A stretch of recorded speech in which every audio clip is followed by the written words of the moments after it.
Sumber keamanan otoritas Israel mengklaim telah mengetahui persis lokasi penyimpanan persediaan uranium milik Iran. Diketahui lokasi itu menyimpan uranium yang bakal digunakan untuk pembuatan senjata nuklir. Namun pejabat Israel itu tak membeberkan letak persis lokasi tersebut. Dikutip dari Tribun News Rabu 25 Juni 2025, pejabat tersebut hanya menyatakan bahwa sebagian besar uranium itu dalam posisi terkubur. Disebutkan stok uranium itu berada di bawah puing-puing bangunan yang ada di Iran. Meski mengklaim mengetahui lokasi persisnya, Israel mengaku takkan menargetkan stok uranium itu. Hal itu lantaran Israel ingin menghindari potensi bencana radiasi nuklir. Seiring dengan itu, juru bicara IDF Avi Devrin menyatakan bahwa pihaknya memantau potensi pemindahan uranium itu ke lokasi lain. Spekulasi itu pun terus berkembang di kalangan pejabat Israel.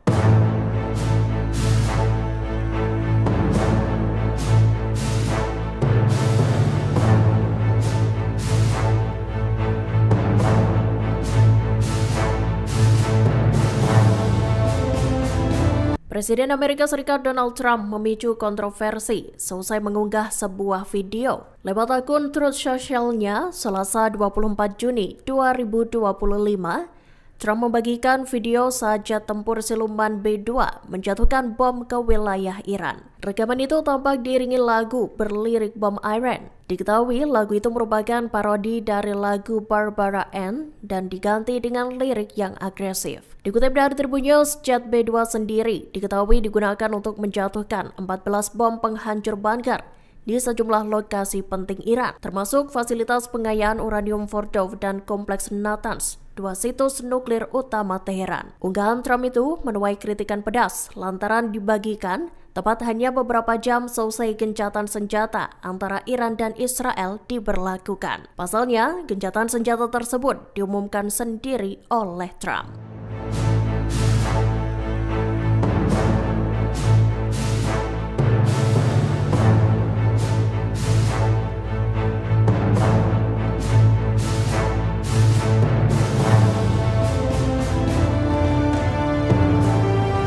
Iran dilaporkan mengeksekusi 3 orang yang diduga menjadi mata-mata Israel. Eksekusi itu dilakukan sehari selesai gencatan senjata antara Iran dan Israel diberlakukan pada Selasa 24 Juni 2025.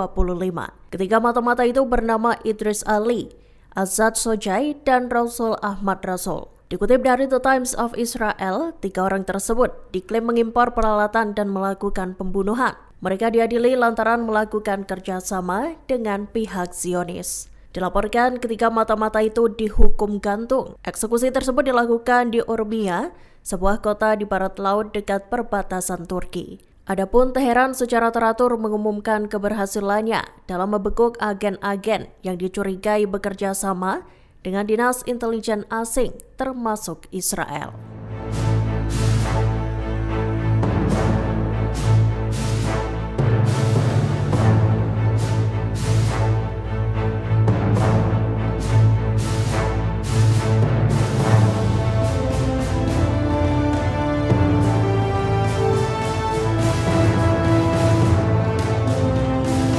Selama 12 hari terakhir, Iran dilaporkan telah menangkap lebih dari 700 orang. Ratusan orang itu ditangkap lantaran dituding menjalin kerjasama dengan Israel. Dikutip dari The Times of Israel, sejak awal serangan IDF terhadap Iran, jaringan mata-mata Zionis menyebar dengan cepat. Dilaporkan 3 orang yang dituding menjadi mata-mata itu telah dieksekusi pada Rabu 25 Juni 2025. Mereka dihukum gantung tepat sehari selesai gencatan senjata resmi diberlakukan oleh Iran dan Israel. Para mata-mata itu disebut menyelundupkan peralatan yang digunakan untuk melakukan pembunuhan. Sebelumnya, Teheran telah mengumumkan penangkapan sejumlah orang yang dicurigai sebagai agen Mossad, Badan Intelijen Israel. Para mata-mata itu pun dieksekusi selesai disebut bekerja sama dengan musuh.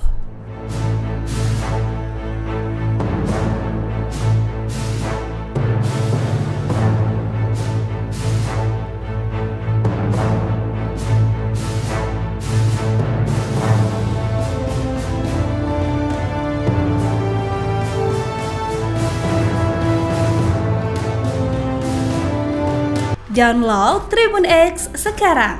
Menghadirkan lokal menjadi Indonesia.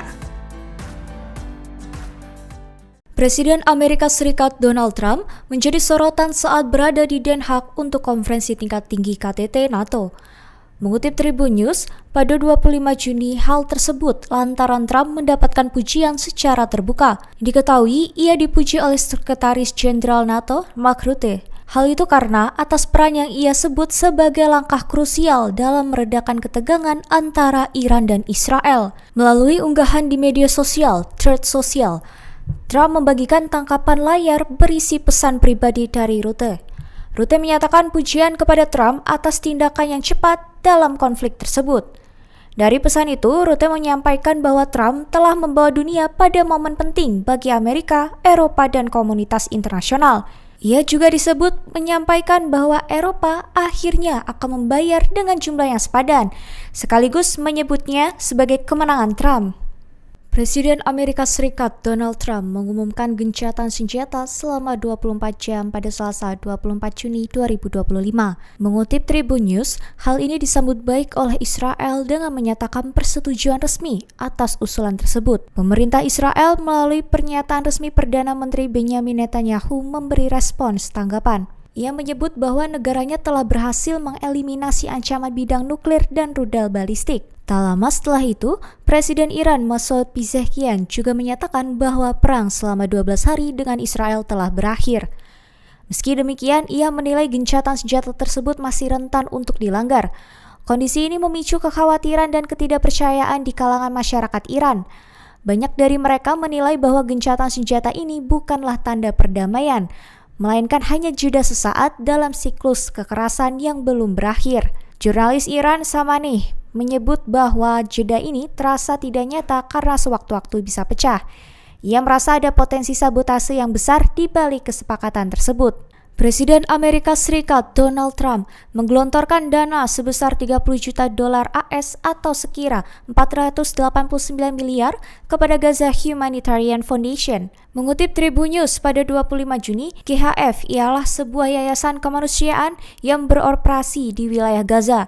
Diketahui langkah ini merupakan bagian dari kebijakan darurat Gedung Putih dan Departemen Luar Negeri AS untuk menanggapi krisis kemanusiaan yang semakin parah akibat konflik bersenjata yang berkepanjangan. Trump menegaskan bahwa bantuan ini merupakan wujud kepedulian pemerintah AS terhadap penderitaan rakyat sipil Palestina. Namun, keputusan pemerintah AS memberikan hibah kepada GHF justru memicu perdebatan yang luas. Sebagian pihak mempertanyakan keamanan, akuntabilitas, serta efek jangka panjang dari pendanaan terhadap yayasan yang dianggap kontroversial ini. Kalangan krisis menyatakan bahwa dana tersebut beresiko disalahgunakan atau bahkan memperpanjang konflik. Mereka juga menuntut adanya transparansi terhadap aliran dana dan mempertanyakan komitmen yayasan tersebut untuk menyediakan laporan pertanggungjawaban kepada publik. Kontroversi ini tidak muncul tanpa alasan. GHF diketahui belum memiliki sistem audit yang terbuka secara akuntabel, sehingga menimbulkan keraguan terhadap efektivitas dan tujuan akhir dari distribusi bantuan. Dilaporkan kekhawatiran tersebut disuarakan oleh sejumlah pejabat dalam negeri di Washington. Di tengah perhatian konflik antara Israel dan Iran, kekejaman militer Israel terhadap rakyat Palestina kembali mencuat. Mengutip Tribun News, pasukan militer Israel dilaporkan menembak mati seorang wanita berusia 66 tahun. Peristiwa itu terjadi di Camp Sufat, wilayah Palestina yang terletak dekat Yerusalem pada Rabu 25 Juni 2025. Tidak berhenti di situ, pasukan Israel juga menghancurkan rumah warga Palestina di kota Hijma di wilayah dekat Yerusalem. Sementara itu, insiden tragis lainnya terjadi di jalur Gaza Tengah, tepatnya di dekat persimpangan Netzarim. 9 warga Palestina tewas saat mengantri bantuan kemanusiaan. Laporan dari Rumah Sakit Al-Auda dan Al-Aqsa Martir menyebutkan bahwa selain 9 korban tewas, beberapa warga lainnya mengalami luka-luka. Mereka menjadi korban saat menunggu distribusi logistik bantuan termasuk makanan pokok. Pembantaian ini disebut sebagai bagian dari agresi harian yang terus dilancarkan militer Israel di wilayah Gaza. Perserikatan Bangsa-Bangsa bahkan melabeli aksi penembakan terhadap warga sipil yang mengantri bantuan sebagai bentuk perangkap kematian. Meski Israel sedang berada dalam kondisi gencatan senjata dengan Iran, serangan ke wilayah Gaza terus berlanjut.